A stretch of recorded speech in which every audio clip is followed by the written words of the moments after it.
إن هذا القرآن يهدي للتي هي أقوم ويبشر المؤمنين الذين يعملون الصالحات أن لهم أجرا كبيرا. بسم الله الرحمن الرحيم. الحمد لله رب العالمين والصلاة والسلام على أشرف المرسلين سيدنا وحبيبنا Muhammed ve ala alihi ve ashabihi ecmaîn. Hürmetli ko'rman qarindoshlar, bugungi darsimizda himmat haqida to'xtalamiz. Alloh taolo Qur'oni Karimda bizni himmatga da'vat qilib, mundoq degan: "Wasari'u ila mag'firatin min robbikum va jannatin 'arduha as-samawati wal ard u'iddat lil muttaqin." Rabbinglarning mag'firatiga va taqvodorlarga tayyor qilingan kengligi osmonlar va zaminga teng keladigan jannatga oldiringlar. Ya'ni jannatga kirishga oldirash, jannatga kirish yo'lida menish himmatga qarab bo'ldi. Himmat bilan bo'ldi. Odamlar himmatiga qarab ba'zi Firdavs jannatiga kirdi, ba'zi odatdagi jannatga kirdi. İnsanda himmetning yuqori tuvanligiga qarab amalmi bo'ladi. Masalan, Firdavs jannatiga kirman, eng oliy jannatga kirman deb shuningga tirishgan, shuni ko'zlagan odam eng katta amallarni qiladi. Endi do'zaxga kirib qolmasam, qanday bir jannatning bujugi bo'lsin bu yerga kirib qolay degan odam o qadar bo'lmaydi himmati. Shunga jannatni qozonish uchun ishlash kerak. Ishlash himmatga qarab bo'ldi. Mümin adamның en katta arzusu cennetke kiriş. Cennetke kirişni arzu kılganlarının içinde bu, yani himmetininki tüven ali buluşu qarab her xil buludu. Bazılarınınki himmeti en yukarı buldu. Peygamber sallallahu aleyhi ve sellem şuna sizler cennetin tilmekçi bolsanlar Firdevs cennetini tilenler diyen. Yani Firdevs cennetini tilgen adam aşınığı layık buluş, şununla layık iş kılıdı hem de. Mesela qimmat binasi setib olmoqchi bo'lgan odam jiqrab pul to'laydi-ku. Shuningga o'xshash hamdi. Uningki himmati oliy bo'lgan ekan, albatta uning amali shunga loyiq bo'ladi. Endi himmat degan so'z bir narsani qilishga bel bog'lash va chin iroda bog'lash deganlik bo'ldi. Ba'zi ulamolar bu himmatni yoshurun energiya deydi. Ameliyatda bu yoshurun energiya hamdi. Himmat xuddi mashinani mangdigan motorga o'xshash, odamning ichida odamni harakatlantiradigan narsa. Odamda bir himmat bo'lgandan bu himmatning o'ti bilan odam harakatlanadi, odam ko'zlagan maqsadga, arzu armoniga qarab mangdi. Haqiqatan bir ishlarni qilishga bizni ishtiradigan narsa himmat. Endi dunyoda har xil insonlar bo'ldi. Ba'zi insonlar faqat himmat yo'q.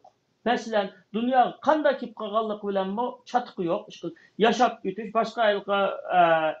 boshqa jonliqlarga o'xshash, yesam, ichsam, uxlasam, o'tsam, kun o'tsa, soat o'tsa, bunday insonlar ham xuddi o'lik belakqa o'xshash, bu suv to'lqin qaysi tarafga ishtirsa shu tarafga ketadigan.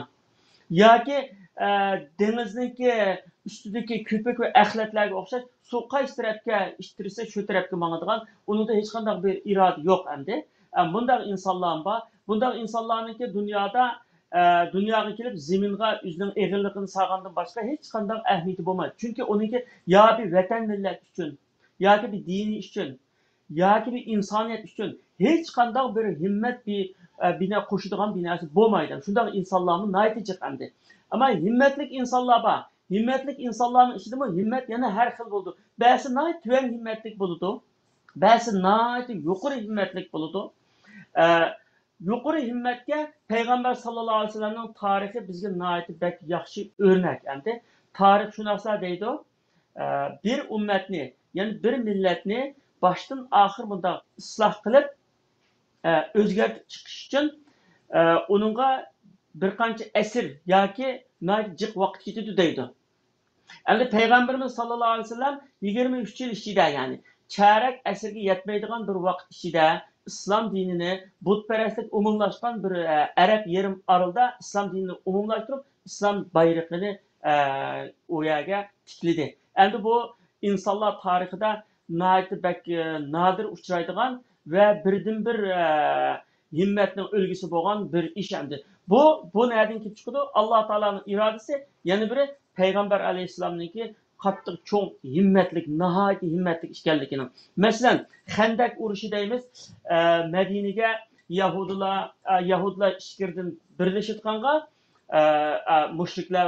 mushriklar Quraysh va G'atafon qabilalari, uningdan boshqa arab qabilalari hammasi birlashib Madinaga hujum qilib, 3 tarafdan hujum qilib kelmoqchi bo'lgan vaqtida, zaten bir tarafda tog', bir tarafda kilometr, 3 tarafdan keldi. Ayda to'g'anda musulmonlar Xandak ko'lab mudofaa qilgan. Shu Xandak ko'lib o'tib Rasululloh sahobalarga sizlar keyin shu dunyo shu vaqtida dunyoni titritib turgan ikki cho'ng imperator, biri Iran imperatorligi, biri Rim imperatorligi. Siz shu Iran imperatorliginiki shu zibu-zinnatlarga ega bo'lasizlar degandan u yerda musulmonlarniki haqiqatan Rasululloh yolg'on gap qilmaydi, endi Rasulullohning bergan bir bishorati va o'zining himmati va boshqalarga bergan bir himmati. Shuning bilan haqiqatan ular qattiq ishlaydi. Amaliyotda Rasulullohdan keyin xalifalarning zamonida Ironni tahdid qildi va Ironning zibu zinnatlariga ega bo'ldi masalan.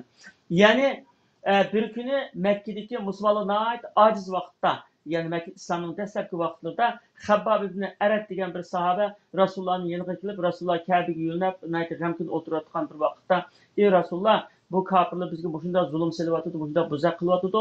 Sen Alloh taoladan yordam so'rasang bo'lmamdi" deganda Rasululloh, "Sizlar aldirab ketyapsizlar. Sizlardan burunqi mu'minlar, ya'ni burunqi payg'ambarlarning ummatlaridan bo'lgan mu'minlar ularni shu dindan yondirish uchun ya'ni ko'lab nimani harini akilib, adamni yotqizib, beshdan oyog'igacha haridaydi. Uning go'shini so'ngidan ayirib shunda qiynaydi. Shunda qismi dindan qaytarolmaydi. Sizlar aldirab ketyapsizlar. Alloh taolo bu ishni cho'qim shu tamomlaydi. San'adan Hazirmavtgacha mangan karvon hech qanday narsani qo'rqmay mang'atgan bo'ldi va u qo'ylarga nimaninki hiris qilishdan boshqa yirtqich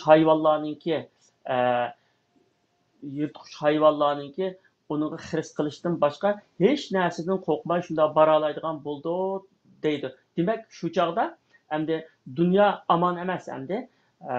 Safarga chiqqan odamlarni qaroqchilar buzib ketadigan, yo'lda qaroqchilar o'ltirayotgan binasini evaldigan hech qanday xotirjamlik yo'q endi.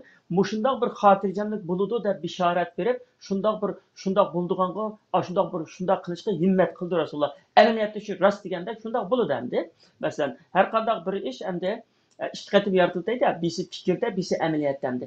Fikrda u bo'ladi, bo'lgandan keyin uni qattiq himmat bog'laydi. Himmat bog'lagandan keyin shu himmatni amalga oshirish yo'lida insonning tirishchanligiga qarab u amalga oshadi endi. Endi oliy himmatdan yana Rasulullohninki xizmatini qilgan bir 13 yoshdagi bir bola sahobaninki hikoyasi, qissasi yoziladi tarixlarda. Rabi'a ibn Ka'b. O Rasulullohni yaxshi ko'rdi endi. Tulu vaqtda Rasulullohninki qishga kelib o'ltirib, hatto ba'zi kechalar qo'noq qilib, Rasululloh tug'moqchi bo'lsa, shu suni tayyor qilib tarixga ayna qilgan. Har qatim Rasululloh tarixtamoqchi bo'lsa, suni Rasulullohninki tarixga suni tayyor qilib ayna qilgan. Shunda qizg'in xizmat qildi. Bir kun Rasululloh uni nihoyat mamnun bo'lib, "Sen mendan bina so'g'in nima so'rsang men beray, qilayman" degandan u deydi, "Oxiratda jannatda sizlar bilan birga bo'lishni xohlayman" dedi. Uningdan boshqa tilagan bormi desa, "Yo'q, bu shu" deb turdi. Demak, endi bir mu'minda bo'ladigan eng yuqori, eng oliy tilak jannatga kirish endi. Jannatga kirishning ishidimi, ya'ni ba'zi himmatga qarab, ba'zi mu'minlarniki Firdavs jannatini tilaydi, Firdavs jannatga loyiq ish qildi, shuni kirdi.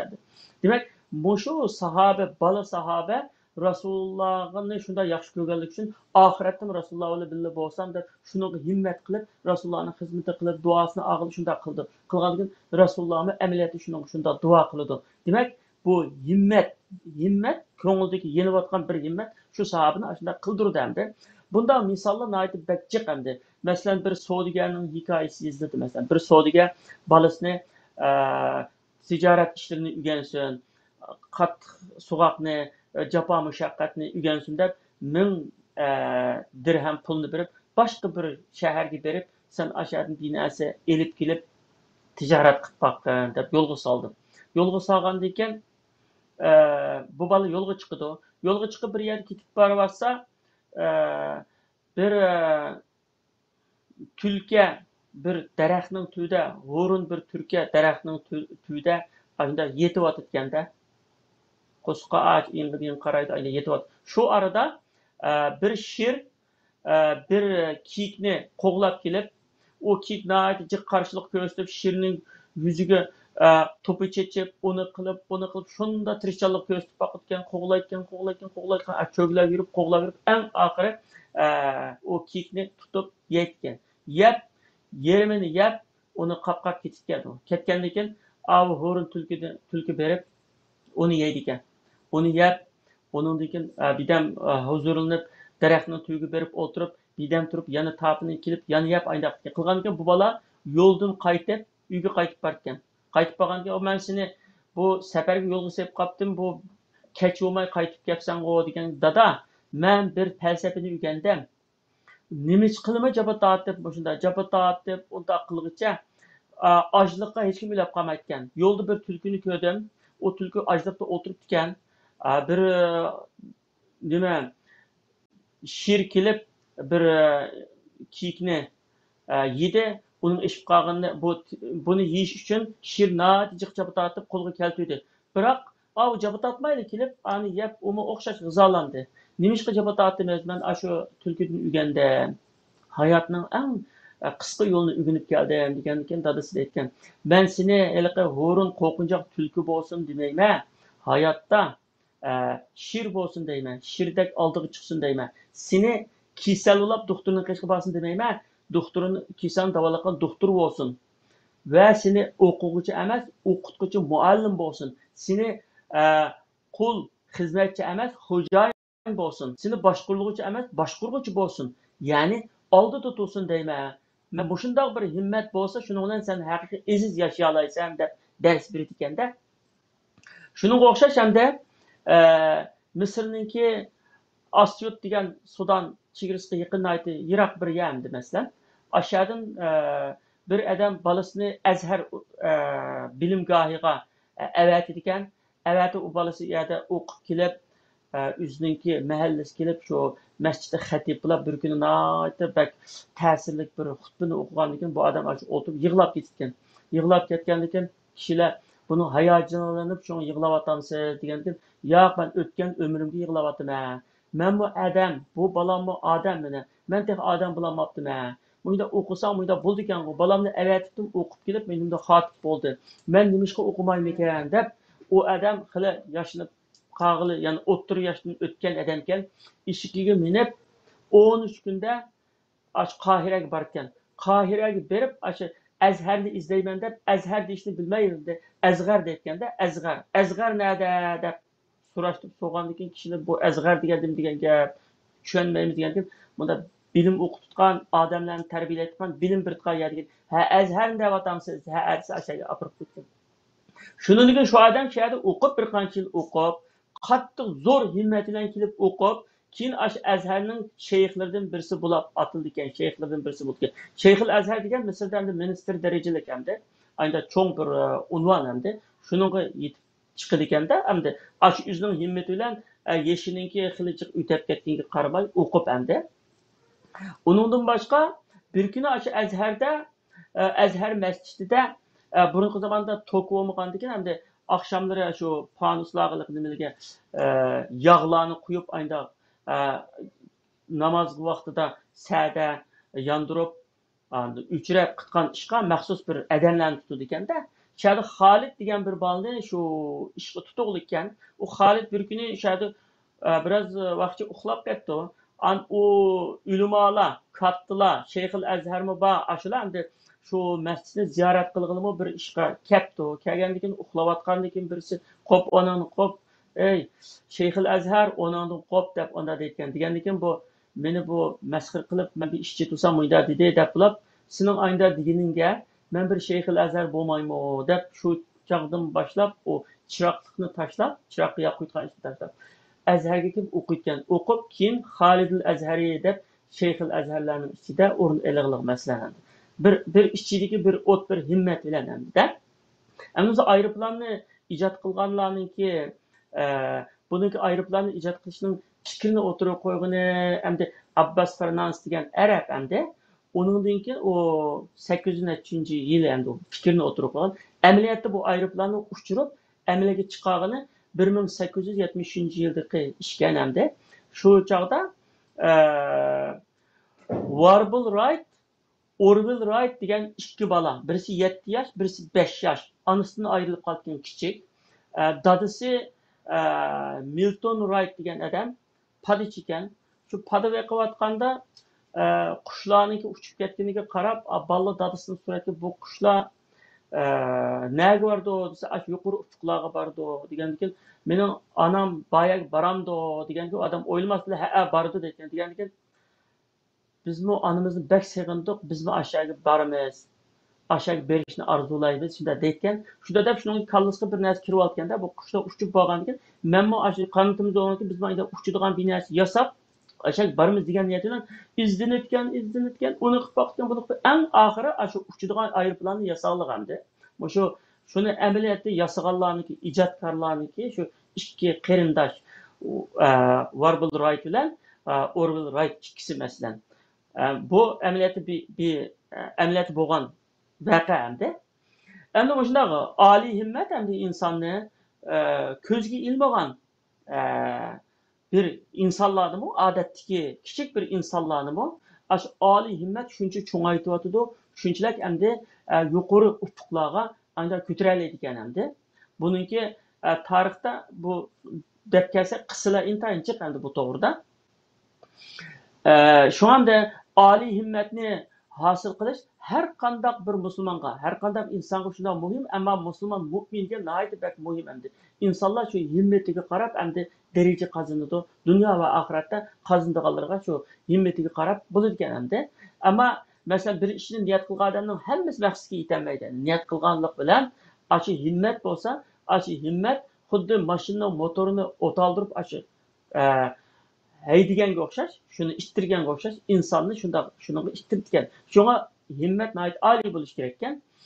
Endi himmatni hosil qilishninki yo'llari nihoyat jiq endi. Ilm va yiroqni ko'rishni asos qilgan o'yg'oqlik, hushyorlik va jiddiylik. Shu endi himmatni hosil qilishning birinchi yo'li ekan. Ikkinchisi oliy himmatlik, ya'ni past arzulardan yiroq bo'lgan oliy himmatli kishilar bilan ham suhbat bo'lish va shular bilan aralashish. Endi insonlarni tarbiyalaydigan yoki buzadigan narsa oila, maktab, jamiyat endi. Shuningda endi shu aralashish jarayonida inson endi oliy himmatli kishilar bilan bo'lsa, albatta bu insonlarga haqiqatan bu ta'sir qiladi ekan endi. Shunda inson qanday bir ishda bo'lsa, eng yuqorisini talab qilish. Xuddi jannatni talab qilishda Firdavs jannatni talab qilgan qo'shib, eng yuqorisini talab qilib, eng yuqorisi uchun nishonni shuningga tiklab, shuningga harakat qilish. Chunki nishon qanchalik yuqori, yuksak bo'lsa, insonningki chiqish, yuksalishi shunchalik yuqori bo'ldi. Agar nishon tuvan bo'lsa, insonningki tayyorligi tuvan bo'ldi. Chunki endi azon narsani setib olmoqchi bo'lgan odam unuga azroq pul yig'idi. Qimmat narsani setib olmoqchi bo'lgan odam unuga jiq pul yig'idi, jiq kuchaydi. Shunga o'xshashli gap endi bu himmat. Shunga musulmonlarda himmatning bo'lishi o musulmonlarni uchiradigan xuddi qushlarning ikki qanotiga o'xshash, ayndaqli bir narsa musulmonni yuqori ufuqlarga ko'taradigan ikki qanotga o'xshash endi. Himmat musulmonning hayotida bo'lmasa bo'lmaydigan nihoyat bir muhim bir masala ekan. Alloh taolo hammamizni oliy himmatlik, yaxshi mu'minlardan qilsin. Hurmatli qarindoshlar, bugungi darsimiz bu yerda oxirlashdi. Yana keladigan hafta shu soatda birga bo'lish umidi bilan hammanglarni Allohga topshirdim. Salomat bo'linglar. Vassalomu alaykum va rahmatullohi va barakatuh.